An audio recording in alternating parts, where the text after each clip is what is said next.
Jungle. Audio Jungle.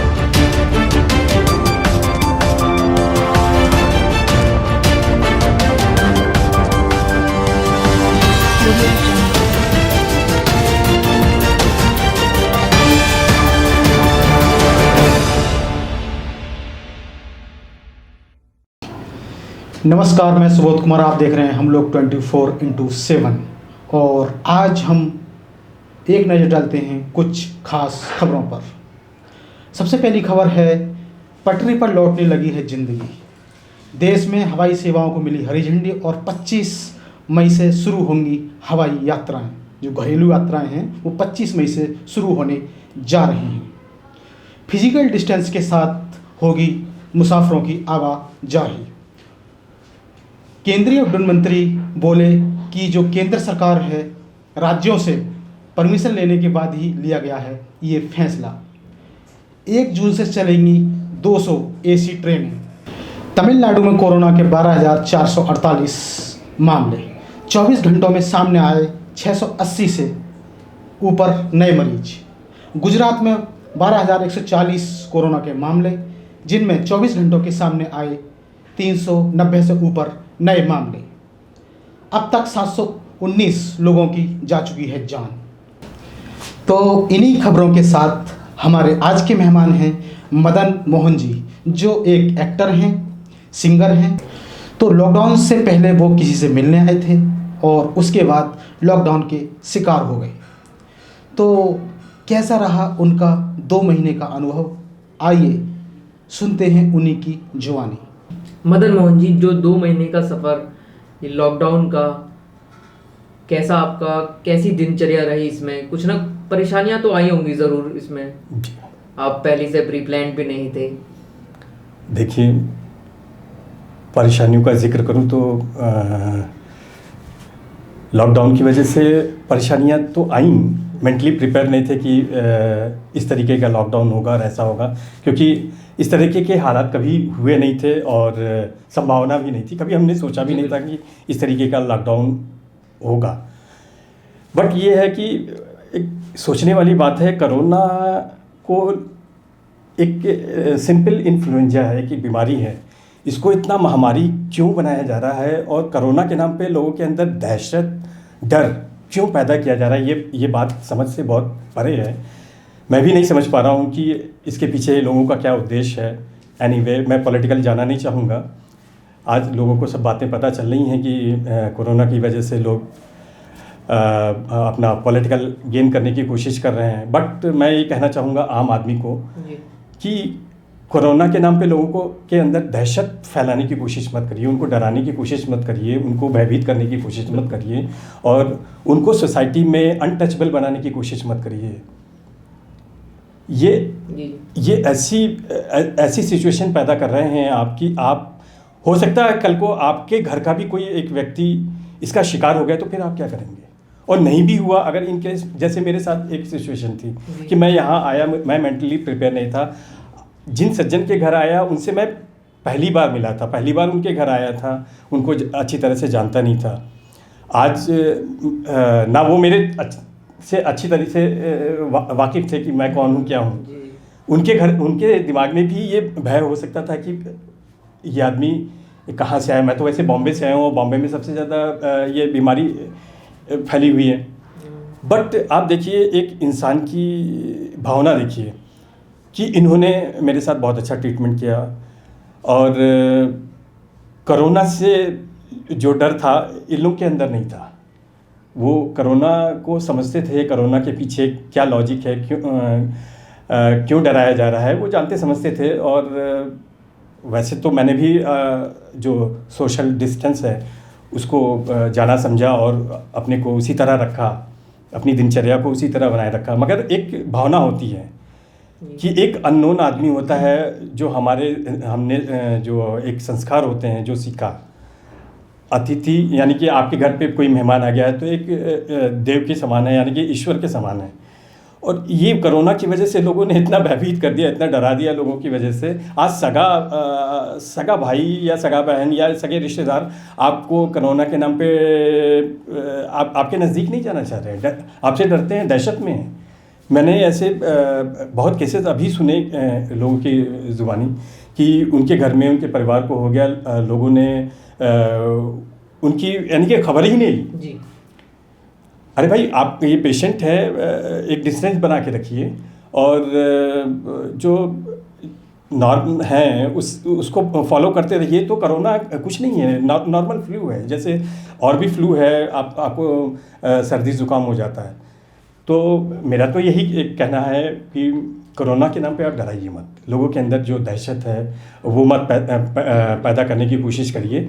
और ठीक है, पॉलिटिकल पार्टी और ये लोग जो अपना गेन करने की कोशिश कर रहे हैं, मैं उधर नहीं जाना चाहूँगा, ना कहना चाहूँगा, क्योंकि सब चीज़ें आपके सामने आ जाएंगी।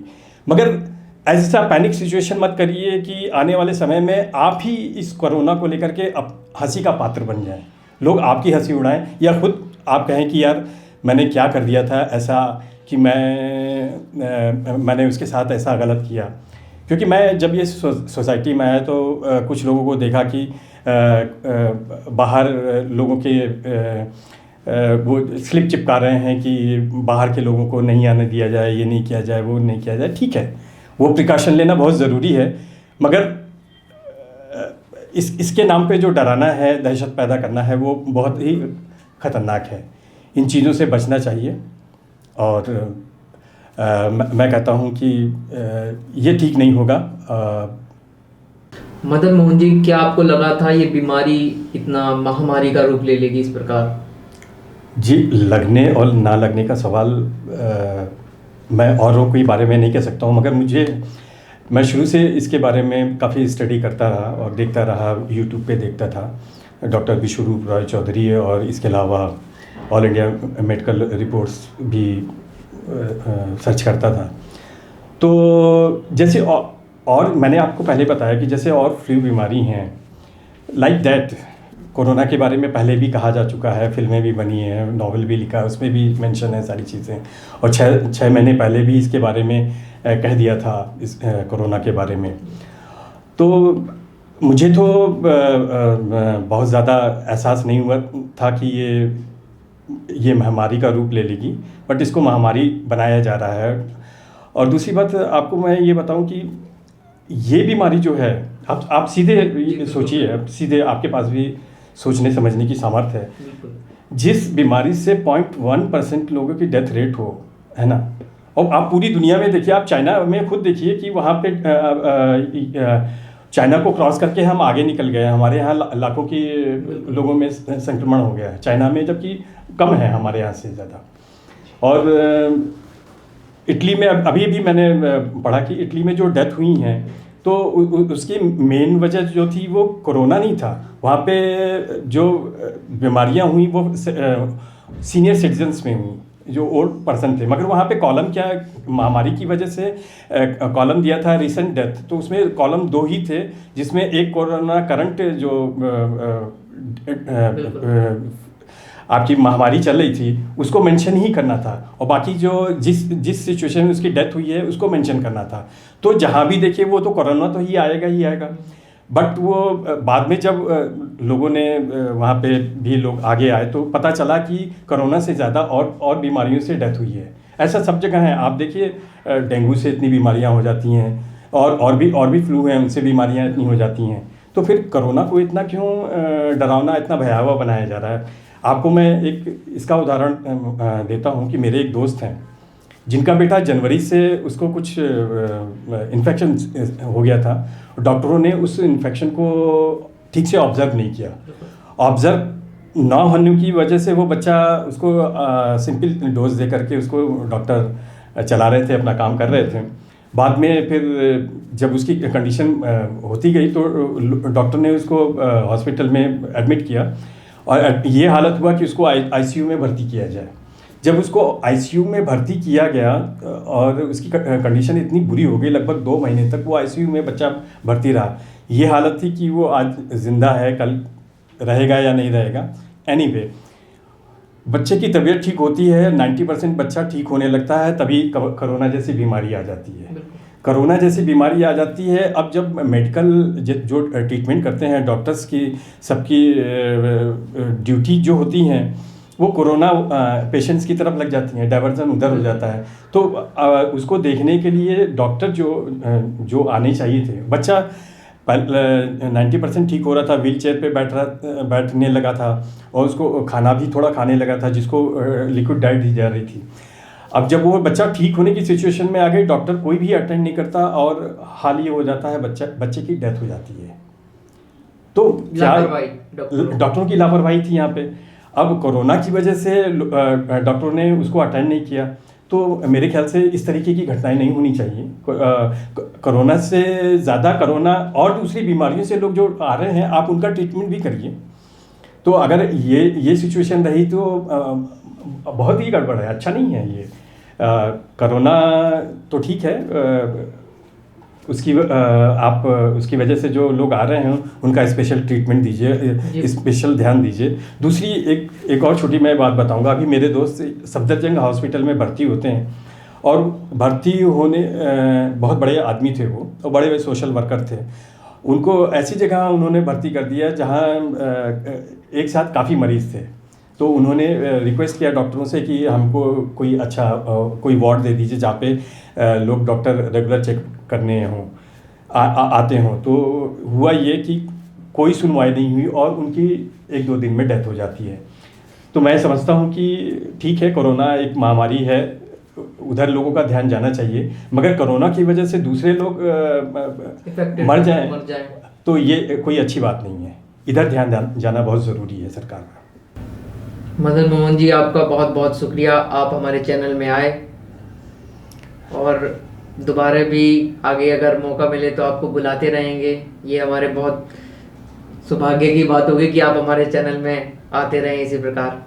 जी, आप सभी का और आपकी पूरी टीम का बहुत बहुत शुक्रिया, और इसी तरह आप अच्छी न्यूज़ लोगों को दिखाते रहे, लोगों के सामने अच्छे विचार लाते रहे। आपका धन्यवाद, बहुत बहुत शुक्रिया। तो आज जो हमारी बातचीत हुई थी वो मदन मोहन जी से हुई थी, जो कोरोना से संबंधित मुद्दों को लेकर के कि कैसा रहा उनका जो अनुभव कैसा रहा था, इस मुद्दे को लेकर बातचीत हुई थी।